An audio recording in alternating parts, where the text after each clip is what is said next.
People call it the most haunted house in America. Others say it was all a lie. But if you talk to anyone who lived near 112 Ocean Avenue, Amityville, New York, in the mid-1970s, you'll hear the same sentence again and again. Something in that house was never human. I wasn't alive in 1974, but my father was, and he was one of the local contractors called in after what happened. He never liked talking about it, but when he did, his hands shook. This is what really happened in the Amityville house. The night that started everything. November 13th, 1974. At 3:15 a.m., the DeFeo family was murdered in their sleep. 6 people, both parents, 4 children, shot execution style. No signs of struggle. No neighbors heard screams. No one woke up. The killer was Ronald Butch DeFeo Jr., the eldest son. When police arrived, something felt off. Each body was found face down in bed, all shot with a high-powered rifle. And here's the detail most people skip. None of the victims showed signs of waking up. No defensive wounds, no movement, no screams. Police officers later said the house felt heavy, quiet in a way houses shouldn't be. One detective allegedly muttered under his breath, "Feels like something's still here." A house that should have stayed empty. After the murders, the house sat abandoned. Locals avoided it. Kids crossed the street to avoid walking past it. Dogs refused to step onto the lawn. But in December 1975, a young couple bought the house at a price that seemed too good to be true. George and Kathy Lutz. They moved in with their 3 children, believing the past was exactly that, the past. They were wrong. Day 1. Something felt wrong. From the moment they stepped inside, George Lutz felt uneasy. He later described it as, like the air was thicker than normal, like breathing through damp cloth. The house was beautiful, Dutch colonial style, overlooking the canal, but the cold inside didn't match the season. The children complained their rooms felt too cold. Kathy noticed odd smells, sweet, rotting, sulfur-like, coming from nowhere. Their family dog refused to enter certain rooms. And George could not stop staring at the basement door. He didn't know why. The basement room. 3 days after moving in, George explored the basement. Behind a wooden door, he found a small red-painted room.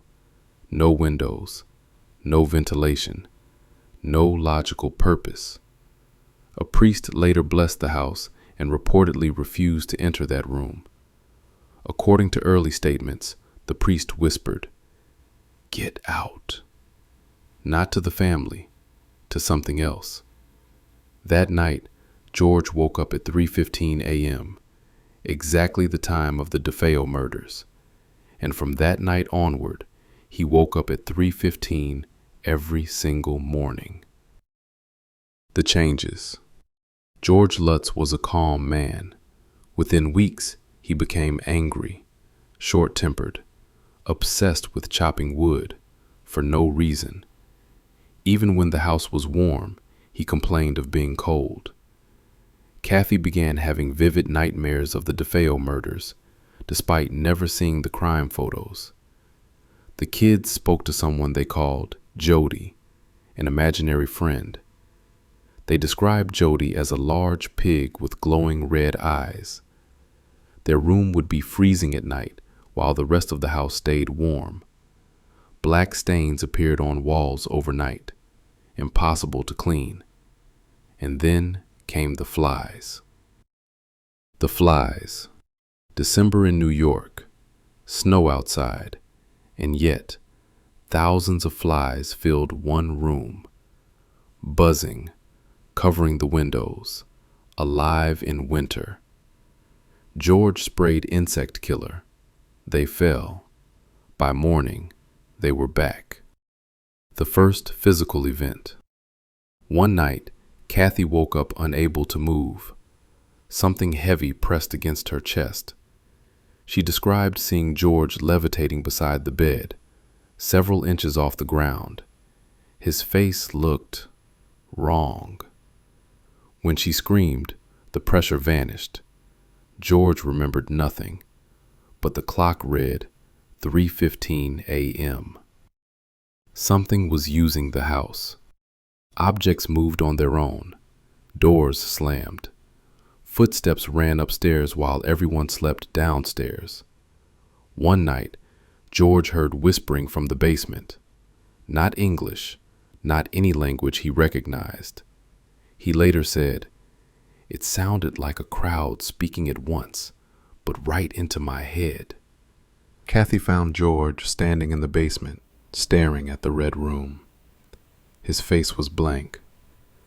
When she touched him, he snapped and screamed, "This is our house now." Not my house, not your house, our. That's when she knew. Whatever killed the DeFeos hadn't left. It had been waiting. Escape, Day 28. After 28 days, the Lutz family fled. They left behind belongings, clothes, furniture. They never returned. George reportedly said while driving away, "It wanted us to stay. It didn't want us alive. It wanted us inside it." Why Amityville still matters. Years later, skeptics called it a hoax, but here are facts no one can erase. Independent witnesses reported activity. Police records confirm unusual calls. Contractors refused to work inside. Different residents reported similar experiences years apart. And the house still stands, occupied, silent, watching. By the time winter settled over Long Island, the house at 112 Ocean Avenue didn't feel empty anymore. It felt crowded. The Lutz family had moved out in January 1976, but the silence they left behind was thick, like a room full of people holding their breath at the same time. Curtains stayed drawn. The river behind the house froze into a dull black mirror. Neighbors swore they still saw lights switching on at night, even though the power had been cut. And then the visitors started coming. The investigators arrive. Ed and Lorraine Warren pulled into Amityville on a gray afternoon in February. By then, they were already known nationwide, names whispered on radio shows and late-night television. Demonologists, paranormal investigators. Some call them frauds. Others call them the only people crazy enough to step into places everyone else avoided. Lorraine later said she felt sick the moment she stepped onto the property. Not nervous, not scared. Physically ill. Her hands shook. Her chest tightened. The air felt charged, like a storm trapped under her skin. "This place doesn't want witnesses," she told Ed quietly. They weren't alone. A small group followed them inside. Clergy, researchers, journalists. Cameras clicked. Tape recorders rolled. Everyone wanted proof. Everyone wanted answers. What they got instead was terror. The cold spot that followed you. The house was freezing, even with the heat blasting. As the group moved room to room, one investigator noticed something strange.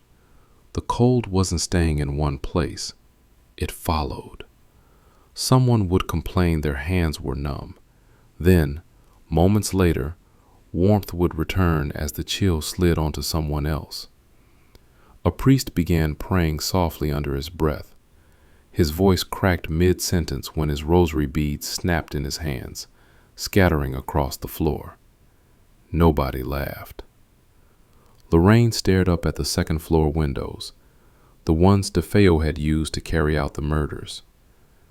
"They're still here," she said. "Who?" someone asked. "All of them." The voice in the bedroom. That night, a local reporter was allowed to stay behind briefly to photograph the interiors one last time. He never made it past the second floor. Standing in the children's bedroom, he heard a man's voice behind him, low, calm, amused. "You don't belong here." He spun around. No one was there. The temperature dropped so fast his breath fogged the air. The walls creaked, not settling noises, but slow, deliberate pressure, like the house was stretching. He ran. Later, his photos were developed. One image, taken accidentally as he fled, showed something standing in the doorway behind him, not clear enough to define, but not empty. The files no one talks about. What most people never hear about the Amityville case are the reports that stayed locked away. Police logs of unexplained calls to the empty house. Boats on the canal reporting knocking sounds from beneath the hull at night. Neighbors claiming they heard chanting through the walls during storms. One former owner, years later, admitted to waking up nightly at exactly 3:15 a.m., unable to move, heart racing, convinced someone was standing beside the bed. They moved out within a year. Another family left furniture behind. Another repainted the walls constantly, trying to cover stains that kept appearing. Dark streaks near the baseboards, always warm to the touch. No explanation ever stuck. The logical question. Here's where the story splits people in half. Skeptics point to exaggeration, to publicity, to faulty memories shaped by fear and attention. And yes, some claims were absolutely sensationalized. But here's the part that still refuses to die. Before any haunting stories began, before the Warrens, before the books, before the movies, something already lived in that house. A family had been slaughtered. 6 people shot execution style in their sleep, without a single neighbor hearing a scream. Ronald DeFeo Jr. later claimed voices made him do it. Psychiatrists argued insanity. Prosecutors argued cold-blooded murder. But that house, it stood silent, watching. The final visit. Years later, long after the frenzy faded, a carpenter was hired to renovate the basement. He was alone when he found the hidden room, a small space behind a false wall, cramped, windowless, cold, too cold. Inside, the floorboards were deeply gouged, scratches layered on top of each other, like something had been trapped there, trying to get out. He quit that day, never came back. When asked why, he said only this: "It felt like the house noticed me." What remains today? Today, 112 Ocean Avenue looks normal. The address has been changed, the windows altered, the house remodeled to look less recognizable. Families still come and go. Life moves forward. But ask anyone who's lived there too long. They'll tell you, something doesn't like to be forgotten.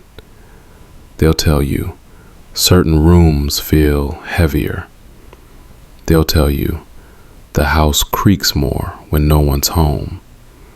And they'll tell you, quietly, carefully, that sometimes, At exactly 3:15 a.m., the silence changes. The real ending. The Amityville Horror isn't about demons or devils or possession. It's about a place where something terrible happened and never fully stopped happening.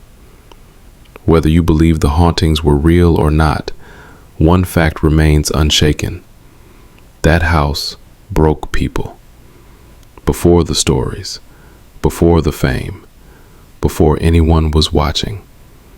And places like that don't just forget. They wait. Because houses don't need to chase you. They only need you to come inside.